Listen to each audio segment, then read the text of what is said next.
আমার দেশ পত্রিকার সম্পাদক এবং মজলুম সম্পাদক যাকে আমরা বলি জনাব মাহমুদুর রহমান সাহেব সাক্ষ্য প্রদান করছেন। তিনি এই মামলার ৪৬তম সাক্ষী। তার সাক্ষ্য গ্রহণ অসমাপ্ত আছে। আজকে অর্ধেকটা সময় ধরে তিনি সাক্ষ্য প্রদান করেছেন। দিনের বাকি সময়টাও সাক্ষ্য প্রদান তিনি করবেন এবং এরপরে তার জেরা অনুষ্ঠিত হবে। মাহমুদুর রহমান সাহেব বাংলাদেশে বিগত সরকারের যে ফ্যাসিস্ট সরকার ছিল সেই সরকারের উত্থান, সেই সরকার কিভাবে বাংলাদেশের বিরোধী দল বিরোধী মতকে দমন করতেন, কিভাবে বাংলাদেশের একটা গণতান্ত্রিক পদ্ধতির সরকারটাকে পরিবর্তিত করে কিভাবে ফ্যাসিজম কায়েম করা হয়েছিল সেই প্রসঙ্গে তিনি সাক্ষী ইতিমধ্যে দিয়েছেন। তিনি আরও সাক্ষ্য দিয়েছেন যে এই আন্তর্জাতিক অপরাধ ট্রাইব্যুনালকে সেই সময়ের সরকার কিভাবে তাদের স্বৈর শাসনকে নিরাপত্তা দেওয়ার জন্য, স্বৈর শাসনের হাতকে শক্তিশালী করার জন্য ব্যবহার করা হয়েছিল, কিভাবে বিচার প্রক্রিয়াটাকে একটা তামাশায় পরিণত করা হয়েছিল, এইসব প্রসঙ্গে তিনি সাক্ষ্য প্রদান করেছেন ইতিমধ্যে এবং বাকি অংশগুলো তিনি আজকে বলবেন। তিনি ৪৬তম সাক্ষী।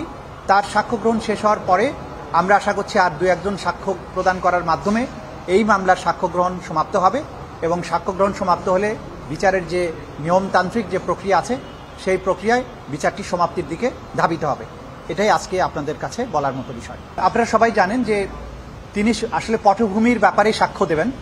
সেই জন্য বিগত সরকার প্রথম থেকে কিভাবে ক্রমান্বয়ে একটা ফ্যাসিস্ট হয়েছে সেই সব বিষয় কিন্তু তিনি বলবেন।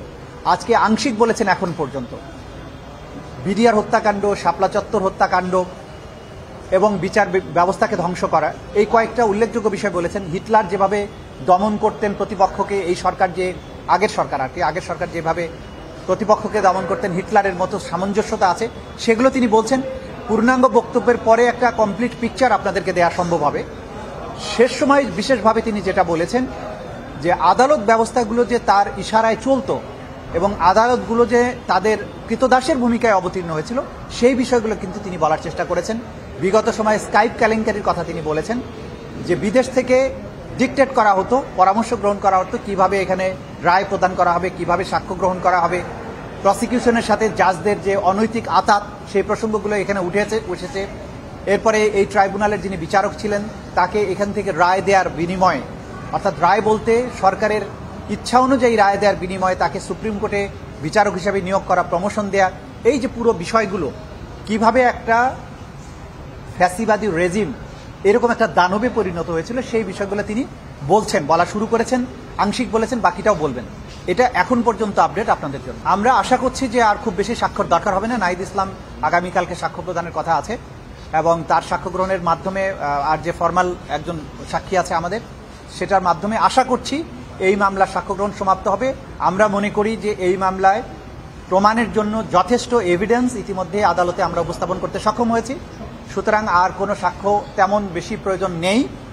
সে কারণে এই বাকি দুজনের সাক্ষ্য গ্রহণ সমাপ্ত হওয়ার পরে আমরা মামলাটি সমাপ্তির জন্য প্রেয়ার করব। তার মানে যুক্তিতর্কের জন্য হয়তো পরবর্তীর দিকে আমরা যাব আশা করছি। যদি যেহেতু এখানে কোনো ডিফেন্সের পক্ষ থেকে সাক্ষী দেওয়ার ব্যাপার নেই, আসামি দুজন পলাতক আছেন আর যিনি হাজির আছেন তিনি যেহেতু দোষ স্বীকার করেছেন তিনি তো আর ডিফেন্সে সাক্ষী দেবেন না। সেই কারণে আমরা ধরে নিচ্ছি যে এখানে ডিফেন্স পক্ষের কোনো আর সাক্ষী আসবে না। সেক্ষেত্রে মামলাটি হয়তোবা যুক্তিতর্কের জন্য নির্ধারিত হতে পারে সাক্ষ্য গ্রহণ সমাপ্তির পরে। এটা তো আদালত নির্ধারণ করবেন আমরা অকাট্যভাবে প্রমাণ করতে পেরেছি কিনা।